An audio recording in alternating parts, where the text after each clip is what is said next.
আসসালামু আলাইকুম। সকলে কেমন আছেন? কাছে দূরে যে যেখান থেকে দেখছেন, আশা করি সকলে খুব খুব ভালো আছেন।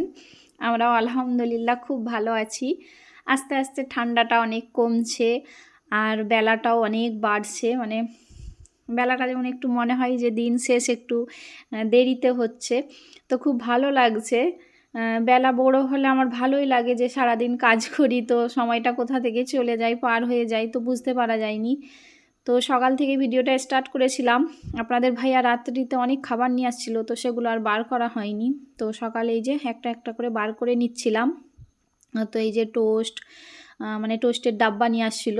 এই টোস্টের ডাব্বাটা প্রায় নিয়ে আসে, তো আজও নিয়ে আসছিল। আর এখানে মিল্ক বিস্কুট নিয়ে আসছিল, টপ বিস্কুট নিয়ে আসছিল আমার দুষ্টুর জন্য। ও টপ বিস্কুট ছাড়া অন্য কোনো বিস্কুট সেরকমভাবে খায়নি। তো এখানে ঝাল মটর, ঝুরি চানাচুর, এই চানাচুরটা নিয়ে আসছে। আমার খুব পছন্দ হয়েছে যে এই চানাচুরটা আমার খুব পছন্দের চানাচুর আপনাদের ভাই আজকে নিয়ে আসছে। তো সকালের কাজকাম সমস্ত কিছু সেরে এই যে চুলোতে ভালো করে লাতা দিয়ে দিয়েছিলাম। সকালে চা টিফিন সব কিছুই খেয়ে নিয়েছিলাম। তো রান্না বাড়া করবো, এই যে জোগাড় নিয়ে বসে গিয়েছিলাম। তো আজকে ডাঁটা রান্না করব। তো অনেক দিন পর ডাঁটা পেয়েছিলাম, নিয়ে আসছিলাম। আমিই নিয়ে আসছিলাম, আপনাদের ভাই আগের দিন ছিল না। তো আমি যে বাজার থেকে নিয়ে আসছিলাম ডাঁটা, বেগুন, আলু, টমেটো এইসব দিয়ে রান্না করব। তো কেটে কুটে নিচ্ছিলাম। আর মেয়ে হচ্ছে যে সকালবেলা টিউশানি গিয়েছিল। মেয়েকে এখন দুবেলা টিউশানি দিয়েছি। সকাল 6:30টায় টিউশানি যাই, আবার 9টা 9:30টায় এসে স্কুল যাই। তো এখন স্কুলে সেরকমভাবে ক্লাস হয় না, তো সেই জন্য সেরকমভাবে স্কুল যায় না। সকাল থেকে মানে টিউশানি এসে তো বাড়িতেই থাকে, আমার একটু হেল্প করে। তো আপনাদের ভাইয়া মেয়ে দুজনেই থাকলে একটু হেল্প করে। তো এই যে রান্না করতে বসে গিয়েছিলাম। তো ডাঁটাটা রান্না করব, তো বড়ি দিয়ে রান্না করব। তো বড়ি ছিল না, তো পাশের বাড়ির ভাবিদের মেয়েদেরকে বললাম যে কচি তোরা যদি যাস দোকানে তো বড়ি এনে দিবি। তো এই যে মানে বড়ি এনে দিয়েছিল 100-র মতো। তো তা দিয়ে হাফটা দিয়েছিলাম, যে আমাকে ডাঁটার তরকারিতে মানে বড়ি দিলে খুব ভালো লাগে খেতে। আগে আমি ঘরে বানাতাম, তো এখন আমি সেরকমভাবে বানাই না বড়ি, আর রোদ নেই। তো শীতের রোদে আর কি বড়ি বানাবো, গরমের যখন রোদ পড়বে তখন অবশ্যই বানাবো। তো আপনাদের সাথে শেয়ার করব। বড়ি হচ্ছে যে আমি নিজেই বানিয়ে তৈরি করে বাড়িতে খেতাম। তো কাজের ব্যস্ততার জন্য প্রায় হয় প্রায় হয় না এরকম। মানে আগে হচ্ছে যে এখন এই ইউটিউবে এসে যেমন বেশি ব্যস্ত হয়ে গিয়েছি, ব্যস্ত রাখবার জন্য ইউটিউবে আসলাম, কিন্তু এখন এতটাই ব্যস্ত হয়ে গেছি যে হচ্ছে যে অন্য কাজে আর মন লাগে না। ঠিক মতো ঘরের কাজই করতে মানে খুবই মানে বিরক্ত বোধ লাগে যে সারা দিন এইটা করে ওটা করে আবার সংসারের কাজ, মানে অতিরিক্ত যেমন মনে হয় যে চাপ নিয়ে নিচ্ছি এরকম মনে হয়। তো আপনাদের সাথেও এরকম মনে হয় নাকি আমাকে কমেন্টে অবশ্যই জানাবেন যে ইউটিউবে আসার পর আপনাদের কাজটা আরও বেড়েছে কি না। যেখানে রান্না 1 ঘন্টায় হয়ে যেত, তার জায়গায় আরও বেশিক্ষণ লাগছে, আধা ঘন্টা 1 ঘন্টা বেশি লাগছে যে জোগাড় করতে, এটা রেডি করতে, সবসময় মোবাইল নিয়ে বসে থাকতে খুবই সমস্যা হয়। তো তারই মাঝে একটা ভালো লাগার জিনিস হয়ে গেছে বলে তো করি যে ভিডিওটা দেব, আপনাদের সাথে শেয়ার করব। সেইভাবেই ওই জন্যে করি যে যাতে আপনাদের সাথে সব কিছুটাই তো শেয়ার করি। আর ব্লগ ভিডিও তো সব কিছুই সেজন্য শেয়ার করি, আর আমাদের ভিডিওগুলো বড়ও হয়। জানি না কে দেখছেন ভিডিওগুলো। তো বড় ভিডিও, ব্লগ ভিডিও সারাদিন কি করি না করি এগুলোই আমরা শেয়ার করি। তো অনেকটা বকবক করে নিলাম। তো ডাঁটা আলুর তরকারিটা রান্না হয়ে গিয়েছে। আর এখানে এই যে ফ্রিজ থেকে চিকেন বার করেছিলাম, রান্না করব। আগের দিনের গরুর মাংসের একটু তরকারি ছিল, তো সেটা আপনাদের ভাইয়ার হয়ে যাবে। আর আমার বেড়াল আবার মাংস খায় না, মানে গরুর মাংসটা খায় না। ও হচ্ছে যে চিকেন হলে একটু ভালো হয়। তো বেশিরভাগ যখন আনা হয় না, একটু ওই যে মুরগির গলার দিকটা বেশি করে নিয়ে আসা হয়, মানে আমার বেড়াল ওটাই বেশি খায়।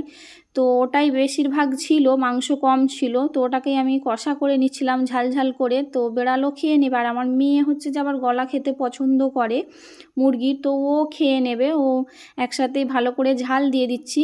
আর যখন না রান্না করি তখন হচ্ছে যে বেড়ালকে একটু গরম করে দিলেই বেড়ালটা খেয়ে নেয়। তো কাঁচা খুব কম দিই, মানে কম দেওয়ার চেষ্টা করি ওকে, একটু গরম করে আরে দিলে ও খেয়ে নেয়। তো এই যে ঝাল ঝাল করে চিকেনটাও রান্না করে নিয়েছিলাম। তো তারই মাঝে হচ্ছে যে গোসল সেরে নিয়েছিলাম, নামাজ পড়ে নিয়েছিলাম, ভাত বসিয়ে দিয়ে তো বাকি কাজগুলো সেরে নিয়েছিলাম। তো এই যে দুপুর হয়ে গিয়েছে, খাবার সময় হয়ে গেছে। তো এই যে গরম গরম ভাত বার করে নিয়েছি, যেহেতু ভাতটা একদম শেষে করেছি। আমি প্রায় শেষে ভাতটা করি, আর শীতের দিনে তো বিশেষ করে হচ্ছে যে শেষে ভাতটা করি, যে ভাতটা গরম থাকবে। তো সব কিছুই তরকারিও গরম ছিল, আর ওই যে গরুর মাংস রান্নাটাও একদম কষা কষা ছিল, ওটাকেও আপনাদের ভাইয়াকে গরম করে দিলাম, যে খেয়ে নেবে। ওটাকেও টমেটো দিয়ে মানে টক টক করে একদম মাংসটা বানিয়েছিলাম। তো এই যে আপনাদের ভাইয়াও ছিল, নামাজ পড়ে নিয়েছিল, তো খেতে বসে গিয়েছিল। আর মেয়েও যেহেতু বাড়িতে আছে, তো তিনজনে মিলে দুপুরের খাওয়াটা সেরে নেব। আপনারা দুপুরে কে কী দিয়ে খাচ্ছেন আমাকে কমেন্টে অবশ্যই জানাবেন। আর হচ্ছে যে খেয়ে দিয়ে একটু ঘুমিয়ে পড়েছিলাম। মানে আমাকে তো এখন বেলা বাড়ছে, একটু ঘুমোতে ইচ্ছা হয়, মানে চোখ তো যেমন আর জেগে থাকতেই চায় না, দুপুর হলেই ঘুম চলে আসে। তো ঘুমিয়ে পড়েছিলাম। মেয়ে হচ্ছে যে দুদিন ধরে মানে বলছে যে মা বইগুলো মুলাট করে দাও। তো নতুন বছর স্কুলে শুরু হয়েছে, তো ওকে স্কুল থেকে বই দিয়েছে। ও হাই স্কুলে গিয়েছে, তো সরকার থেকে যেই বইগুলো দিয়েছে সেগুলো ওকে মুলাট করে দেব। আর হচ্ছে যে 3টে খাতা দিয়েছে, দেখাচ্ছিল আমাকে, মানে নিয়ে আসে যে এটা 3টে খাতা দিয়েছে, মানে সাদা পেজের খাতা, মানে অঙ্ক খাতা যেগুলোকে আমরা বলি। তো 3টে খাতা দিয়েছে, বই দিয়েছে, তো সেগুলোকেই মুলাট করে দেব। আর ও হচ্ছে যে বিকালের দিকে ওর বাবার সাথে বাজারে গিয়েছিল, সেখান থেকে ওর জন্য কিছু দিস্তা খাতা কিনে নিয়ে আসছে, যেগুলো হচ্ছে যে টিউশানিতে কাজে লাগবে ওর। তো সেগুলো কিনে নিয়ে আসছে, এই যে মোলাটটা কিনে নিয়ে আসছে, এই মোলাটটা দিয়ে মোলাট করে দেব। তো মলাট করছিলাম, খুব ছোটোবেলার কথা মনে পড়ছে। এরকমভাবে মা মলাট করে দিত, পাশে বসে থাকতাম। আমার তো বড় বড় দুটো দিদি ছিল, তারাও অনেক হেল্প করতো। নতুন বছর যখন পড়তো স্কুল থেকে বই দিত, তো দিদিরা মলাট করে দিত। সেসব কথা খুব মনে পড়ছিল, মলাট করছিলাম, আমি বলছিলাম।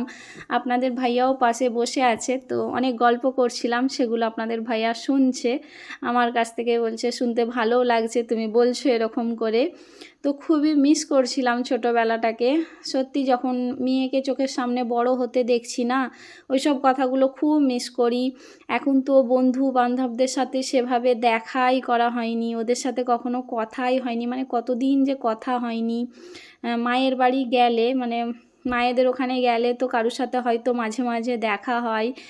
সকলকে সত্যিই খুব মিস করি। আমরা হচ্ছে যে সংসার ধর্ম নিয়ে এতটাই ব্যস্ত হয়ে গিয়েছি, কারোর সাথে কারোর হয়তো কথা বলবার সময় নেই এরকম মনে করি, কিন্তু সেটা না। আমরা যদি সময় বের করে কারোর সাথে কখনো একটু গল্প করি, কথা বলি, একটু হাসি, তো নিজেদের মনটাও মনে হয় যে যা হালকা হবে। তো অনেক দিন সবার সাথে দেখা সাক্ষাৎ হয়নি। সেই স্কুল লাইফটা যে মানে জীবনটা যে কেটে গিয়েছে, সেটা আমরা আর ফিরে পাবো না।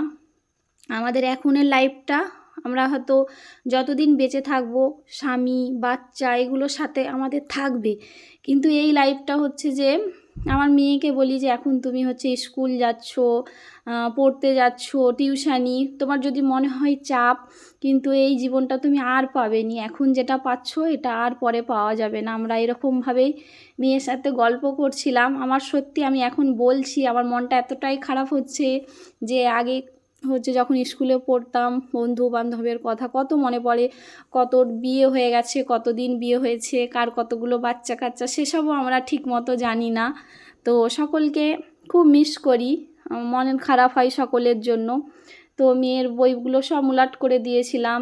ওর বাবা ওর জন্য স্টিকার নিয়ে আসছিলো, ও হচ্ছে যে স্টিকার লাগাতে পছন্দ করে, তো সেগুলোও লাগিয়ে দিচ্ছিলাম। আপনাদের সাথে অনেকটা কথা বলছি, বকবক করছি, অনেক কিছু শেয়ার করছি, জানি না কেমন লাগছে আপনাদেরকে। অবশ্যই আপনারা কমেন্টে জানাতে পারেন ভালো লাগে কি খারাপ লাগে, সব কিছুই আপনারা জানাবেন।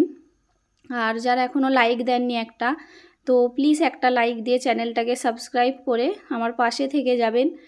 তো মেয়ের সবগুলো বই মোলাট করে নিয়েছিলাম, আর এই পিঙ্ক কালারের মোলাটটা আগের বছরের ছিল, মানে একটুখানি ছিল, সেটাকেও দিয়ে মোলাট করে দিলাম, যে ফেলবো কেন। তো মেয়ের হচ্ছে যে খাতায় কিছু দিস্তা খাতা নিয়ে আসছে, তো এগুলো ভাবলাম সেলাই করে দেবো। এগুলো মেয়ে হচ্ছে যে টিউশানিতে প্র্যাকটিস করবে, তো নর্মাল দামের কিনে দেওয়ার দরকার নেই, সেই জন্য আমি আপনাদের ভাইয়াকে বলছিলাম যে দিস্তা এনে দেবে ওকে, আমি ওকে সেলাই করে দেব। এইভাবে করে হচ্ছে যে আমার মাও আমাদেরকে সেলাই করে দিত। দিস্তা খাতাগুলো আমরা টিউশানিতে প্র্যাকটিস করবার জন্য নিয়ে যেতাম। তো ওর জন্য অনেকগুলো পেন নিয়ে আসছিলো, খাতা, ওর যা যা দরকার সব কিছু যে ওর বাবার সাথে নিয়ে আসছিলো। আর কিছু কেনা বই দরকার ছিল, সেগুলো অর্ডার দিয়ে আসছিলো, তো পরে দিয়ে দেবে। তো যারা এতক্ষণ ভিডিওটা দেখছেন সকলকে অসংখ্য ধন্যবাদ। আল্লাহ হাফেজ।